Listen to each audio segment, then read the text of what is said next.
অত্যন্ত প্রহরী অবস্থা আছে, তারা পাহারা দিবে।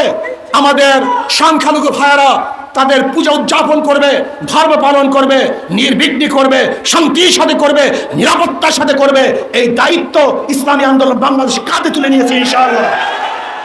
ভাইয়েরা আমার, ইসলামী আন্দোলন বাংলাদেশ শান্তির এক সংগঠন। অনেক মানুষই আছেন ভদ্র, যোগ্যতা সম্পন্ন, জ্ঞানী, গুণী, কিন্তু তারা রাজনীতিতে আসে না কেন?